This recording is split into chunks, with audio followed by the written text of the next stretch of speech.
ladies and gentlemen. It's nice to be here, and it's a great pleasure to talk about some collaborative work. The work started in Jain-related work, which what you are going to related is started from my children. They were growing up in the UK. This is about 50 years ago, and they were learning quite a lot of Christianity. And they said, "We are Jain. What is Jainism?"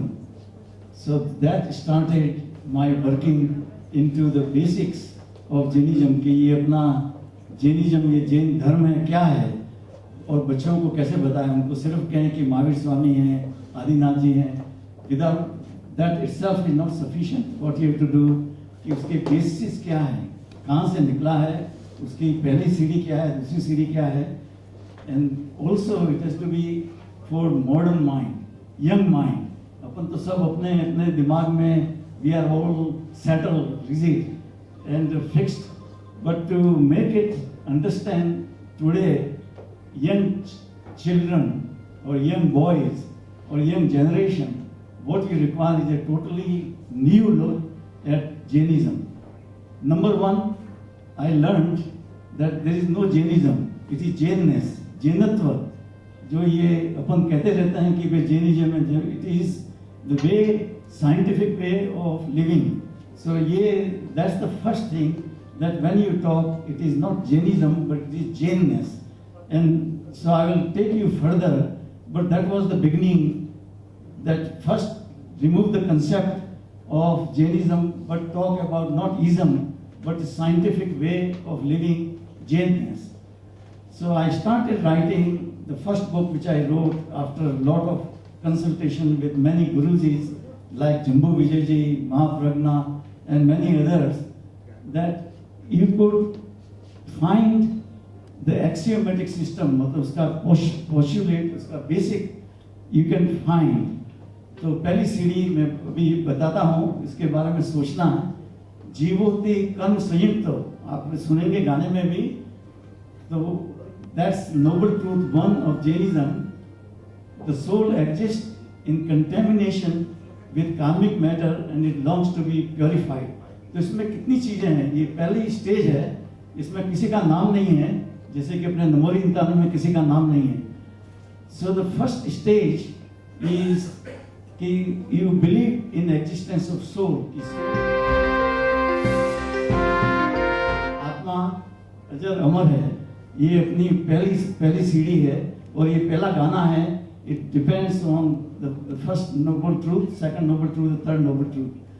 So I will just give you. फिर karmic matter आता है, I won't go in the great detail. और फिर आता है कि contamination, that it is got contaminated, that we are all soul is not a pure soul. अपनी जीव है वो it is mixed up with karmic matter. पर कार्मिक मैटर कहाँ से आता है? बच्चे पूछते हैं कि कार्मिक मैटर बड़ा क्या है. So Jain had a concept years ago कि देखते हैं इलेक्ट्रिसिटी है वो इलेक्ट्रॉन से बनती है. कितने लोग जानते हैं इलेक्ट्रिसिटी इलेक्ट्रॉन से बनती है? आप सब लोग जानते हैं? हाँ, देखो ना, सब जानते हैं. और लाइट है वो फोटोन से आते हैं, that you also know. So many of the substance which we can't see, many of the particles which we can't see. And Jain has a concept of karmic particles which are named as karmons. Karmons now has become a standard word what I coined in 1990. So आपने क्या सीखा? Number one, Jainness. Jainness is number one. उम्दा इंसान, और वो तो कभी न भूलने वाला दिन है क्योंकि उनके साथ ही मेरी फिल्मी जिंदगी की शुरुआत हुई है. तो वो गीत जो उन्होंने गाया मेरे लिए, उसका एक मुखड़ा आपको सुना रहा हूँ क्योंकि वो गीत मार्केट में नहीं आया है. जो विशेष हमारा जो आपको यहाँ बुलाने का मकसद है वो ये है कि कांति भाई की एक किताब जिस पे हमने काम किया है, और जैनिज्म पे और जैनिज्म के साथ जो साइंस है, विज्ञान है, वो दोनों का कॉम्बिनेशन इतना खूबसूरत उन्होंने बनाया है. और ये बात शुरू हुई है कनाडा से. कनाडा में मेरा छोटा भाई विजय है जो इनको मिला वहाँ पे और इनकी लेक्चर सुने. उसने कहा कि मेरे भाई साहब को आप बॉम्बे जाके मिलिए, वो इस पे गाने बनाएंगे। और वो खुश नसीब दिन आज आया कि वो सीडी हमारे साथ है। तो हमारी दोनों की काविश कोशिश का नतीजा है। दोस्तों, बहुत बढ़िया गाना, 2 गाने तो मुझे खुद बहुत पसंद है। बाकी 4 गाने तो अशाए हैं, उनमें सिद्धांत हैं जैनिज्म के। जो 2 गाने हैं, बच्चों ने ही इस नाम को विस्तार दिया है।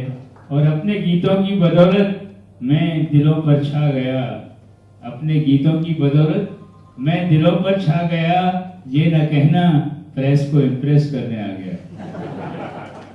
दोस्तों, और ये जो किताब है कि दोनों भाई बहन हैं, सीडी और किताब। दोनों भाई बहन हैं, सीडी और किताब। एक पढ़ें और एक सुने, घर ले जाएं जनाब। यहाँ पे मेरी जीवन संगिनी दिव्या, और दिव्या को जन्म देने वाली मेरी सासू माँ वो भी हैं, और मेरा छोटा भाई अखिलेश अपने कुछ मित्रों के साथ यहाँ आया है। तो मैं सीडी रिलीज पे चाहूँगा कि वो सब मेरे साथ स्टेज पे रहें। और सबका एक बार फिर आभार, बहुत बहुत धन्यवाद कि इतने शॉर्ट नोटिस पे आप लोग आ गए हैं। और ये बात बड़ी नोटिसेबल है, और मैंने लिख ली है। और एक अगले फंक्शन के लिए जो 28 फरवरी को मेरी एक किताब भी रिलीज हो रही है, और जन्मदिन भी 70वां। तो मैं यहाँ जितने लोग आए हैं उन सबको यहाँ आज फॉर्मल इन्विटेशन तो जाएगा बाद में, ये हार्दिक इन्विटेशन यही दे देता हूँ। आप सब पधारे। हरे कृष्णा में एक छोटा सा गेट टुगेदर 28 फरवरी को रखा हुआ है। और मैंने उसके लिए जो गज़ल कही उसका मतलब सुना देता हूँ कि पाया मिजाज फूलों का पत्थर के हो गए, हम देखते ही देखते 70 के हो गए। देखते 70 के हो गए, माँ बाप ने सिखा दिया ऐसा हुनर हमें, एक घर में जन्म पाया था घर घर के। चाहूँगा कि आगे की कार्रवाई हमारा राजेश जौहरी, वो जौहरी है इसलिए परख लेता है सबको बराबर, और उसी हिसाब से नंबर भी दे देता है। Thank you. कांति भाई की परिकल्पना कांति भाई की है, और उसका सिंगिंग जो है वो मैंने शुरू से उसको सजाने का काम और शब्दों में बांधने का काम मेरे ज़िम्मे था। तो मैं समझता हूँ कि ये अपने अपने ढंग का एक यूनिक एल्बम है। वैसे तो हम तो एल्बम्स करते ही आए फ्रॉम कैलकाटा ऑनवर्ड्स, है ना, बंगला से शुरू किया है काम, और यहाँ हिंदी में बहुत सारा काम किया, आपके सामने ही है। लेकिन ये हमारे आध्यात्म का और जैनिज्म का और जैन विज्ञान का एक खूबसूरत उदाहरण है ये एल्बम। तो मैं निवेदन करूँगा हमारे सुनने वालों से कि इसको मेरे जो अपनी कंपनी है DR प्रोडक्शन, उससे हम इसको रिलीज़ कर रहे हैं। तो आज तो उपलब्ध है ही सबके लिए, बाकी जिनको चाहिए मेरे यहाँ से मेरे घर से ज़रूर मंगा लें, मेरे नंबर से। और आप न सिर्फ इसलिए कि वो गीत संगीत सुनना है आपको, उसकी भावनाएं, उसके भाव की जो सिद्धांत हैं उनको भी आप खूबसूरती से पेश किया है। कांति भाई जो लिखा है, मैंने कोशिश की उसको बांध सकूं, और आप लोग ज़रूर सुने। और सबसे निवेदन है कि इनको सिर्फ सुन के और जीवन में उतारें। हमें राइमिंग करनी पड़ती है, लेकिन 1 साल से रेगुलर हम टच में हैं, टेलीफोन्स पे, ईमेल्स पे। मैंने कुछ लिख के भेजा कांति भाई को, एब्सोल्युटली थोड़ा सा उनको उसकी नो हाउ थोड़ी चाहिए बच्चों को। हमें ये हमारी जिम्मेदारी है एक्चुअली, हमारी जो मेरी जनरेशन है कि बच्चों को वो संस्कार दें और वहाँ तक पहुँचाएँ कि वो उन बातों को समझ सकें।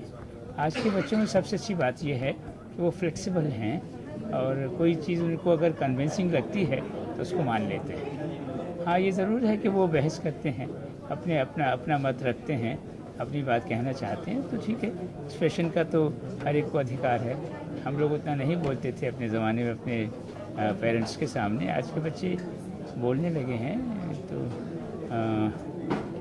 अजब एक वो शेर था कि अजब हंगाम घर का हो गया है, ज़ईफ़ी चुप है, बुढ़ापा चुप है, बचपन चीखता है। तो ठीक है, बोलने दीजिए, बोलने से हमें ये तो पता चलता है कि कुछ वो जान रहे हैं, कुछ कह सकते हैं। तो ये संस्कार हमको ही देने हैं और गीत संगीत के माध्यम से ये बहुत आसान है कन्वे करना। तो एक्चुअली आज भी मैं ये नहीं समझ पाया हूँ कि गाने किस तरह बन जाते हैं। ये एक एनलाइटमेंट है, एक बिजली की तरह एक बिजली पहुँच जाती है, ये कोई बात सूझ जाती है आपको। कई लोग महीनों बैठे रहते हैं, उनको एक मुखड़ा नहीं बन पाता है उनसे। मेरे ऊपर ये माता सरस्वती की विशेष अनुकंपा है कि मैं जो काम वो मुझे देती है उसको ठीक से अंजाम दे पाता। कम्युनिकेशन अगर आप ना कर पाएँ ना, लोगों तक पहुंचा ना पाएँ, जैसे हमारे बहुत सारे निर्माता हैं, निर्देशक हैं, हमारे जो मीडिया से व्यापार से जुड़े हुए लोग हैं, उनको कई बार नहीं समझ आती हैं। लेकिन मेरे साथ जिन लोगों ने काम किया है उन्होंने बहुत विश्वास रख के काम किया है। राशि वालों के साथ मैंने 19 फिल्में की हैं और सारी म्यूज़िकल हैं। आप देखिए, 2 फिल्में राज साहब के साथ की, दोनों ही बहुत सफलतम फिल्में हैं, गंगा मैली और हिना। तो मुझे अब ये तो होता ही है, कहीं ना कहीं अटक जाते हैं लोग कि मैं नहीं समझा पाता या वो नहीं समझ पाते हैं, कहीं ना कहीं कोई गैप रह जाता है। और बहुत खूबसूरत लम्हे हैं, उनका जिक्र तो मैं ज़रूर आपसे फिर कभी करूँगा एक तफसील से बड़े इंटरव्यू में। लेकिन यही कहूँगा कि आज तक का सफ़र बहुत ही इंटरेस्टिंग रहा है, बहुत ही सुखद रहा है। और जिसको लोग कहते हैं कि बॉम्बे में आके फुटपाथ पे सोए या चने खाए या फाका कशी की, वो मेरे साथ कभी नहीं हुआ। क्योंकि मैं कविता भी लिख लेता था, कभी कवि सम्मेलन में चला जाता था, कभी स्टेज पे गा लेता था।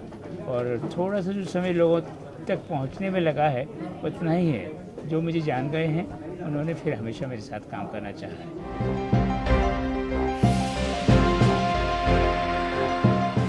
And curious about the scientific aspect of any thinking. And Jainism or Jainness is one of the media, one of the dharma which allows this particular aspect.